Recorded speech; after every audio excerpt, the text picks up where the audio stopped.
Hi guys, welcome back to my channel, and for today I'm going to be showing you how to make a few different things using fresh herbs. And I'm going to be making a roast chicken today, nice and classic.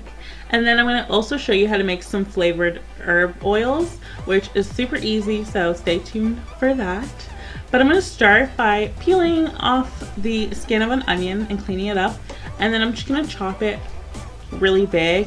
It just doesn't have to be perfect, it's just a rough chop to act as a base for your chicken to sit upon when it's in the pan. So as you see, I clean it off, I cut it in half, I cut it lengthwise in half, and then I just go right in there and just make some pretty rough big chops.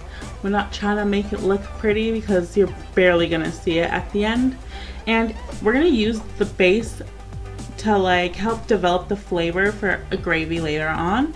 But if you want to add a few more things, go ahead and add carrots and celery. It'll just help give you more flavor later on to your gravy. So once I'm all done cutting the onions, I just put them on the bottom of a pan, but later on I changed my mind and put it in a glass pan, which you will see. So if you're wondering why the pans change, that's why. Next, in a bowl, I'm gonna start to make our marinade that we're gonna put all over our chicken. So the first thing I'm going to go in with is some paprika, because you all know that's like my favorite choice spice.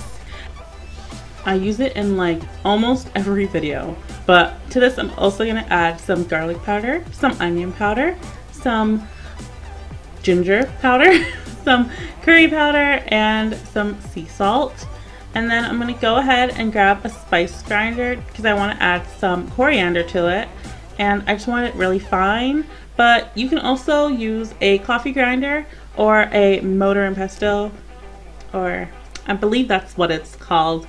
If not, feel free to correct me.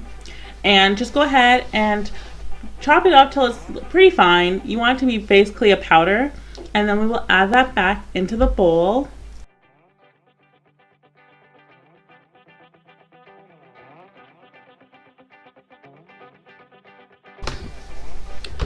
Followed by some lime juice. So you basically want to add enough to make it into a paste. So I did a little bit at first and it was like pretty thick, so I went ahead and added a little more lime juice to it just to make a more smoother consistency.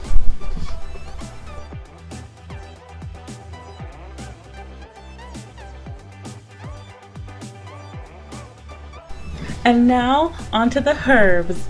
And I actually got this from Hillary and Rob when they came to visit. We went and saw Rob's uncle, and he actually gave me a whole bunch of these fresh herbs from his garden. And to be completely honest, I cannot remember half of the names. There was just a whole bunch. But honestly, for a roast chicken, you can use whichever ones you like and just like make a mixture and make it uniquely your own. I did, however, use some chives and a little bit of basil, which you see me breaking up there in my hand and setting it aside because I kind of want to leave that more on the whole side. I just broke it up a little bit to like bring out some of that fragrance, and then I once again blended it all together so it became a really fine powder, and then just added that into my mixture. Honestly, there's one herb in there though that I wish I knew the name of because it smells so good. But it's okay, I have a lot, and eventually I will figure it out. So this is the part when I lost some of the footage. I don't know what happened. I don't know if I did not turn the camera on or if it just deleted, but I basically took that mixture, I added a little bit of olive oil to it, just about a teaspoon or so, and just to help improve the consistency even more because I didn't want to overpower it with lime juice. And then I just spread that across a chicken. I also put some butter just underneath the skin, between the skin and the meat, as you can see on the screen there, and I placed it on top of the onions. And that's basically all I did for coating the meat. The chicken I did get happened to be already tied, so the legs were tied together and the wings were tied in a way so that they could be a little closer to the body so that they didn't burn when cooking. But if you guys would like to see a tutorial on how to tie a whole chicken, let me know and I'll definitely make it for you.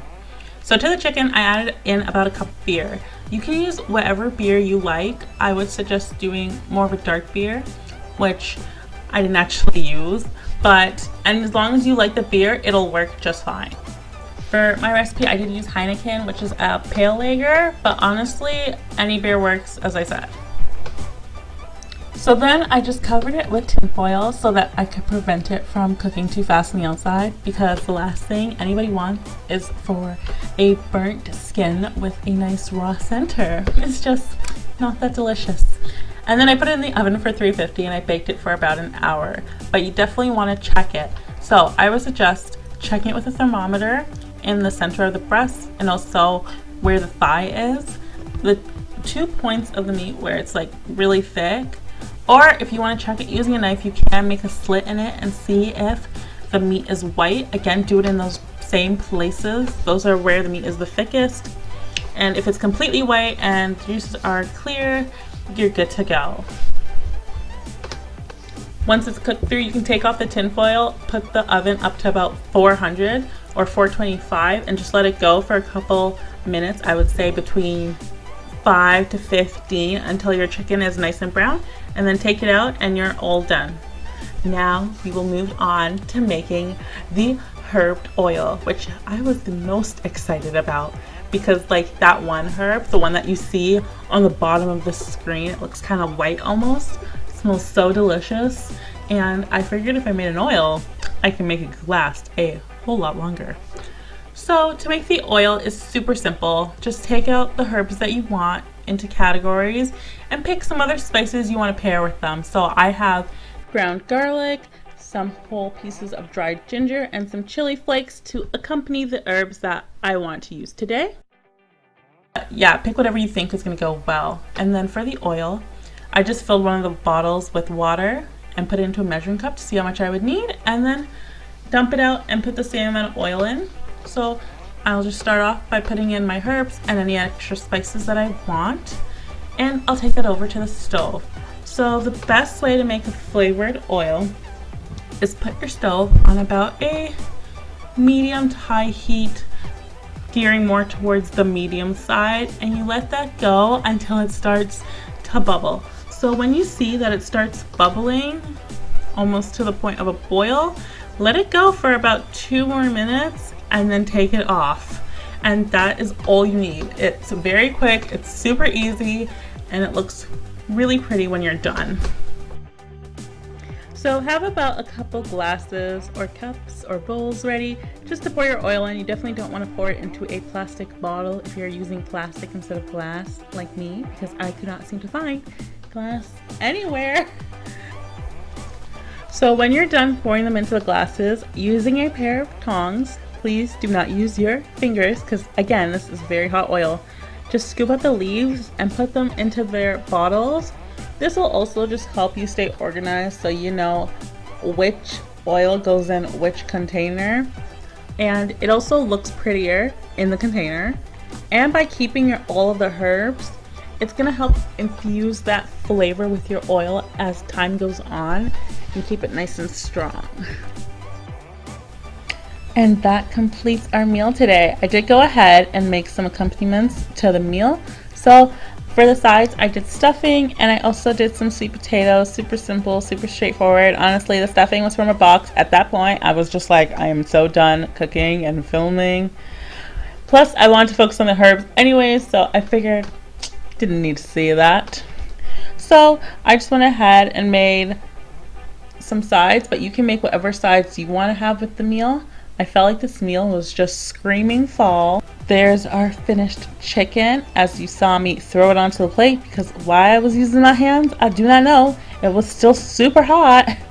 And yeah, I hope you guys really enjoyed me using these fresh herbs. If you want to see me make more recipes using them in the future, let me know. I'll definitely film those. Please make sure to like up this video and subscribe. I had a lot of fun doing this. Honestly, my favorite thing was making those oils. They just look so pretty, and I can't wait to use them in recipes. Thanks so much for watching, and I'll see you guys next time. Bye!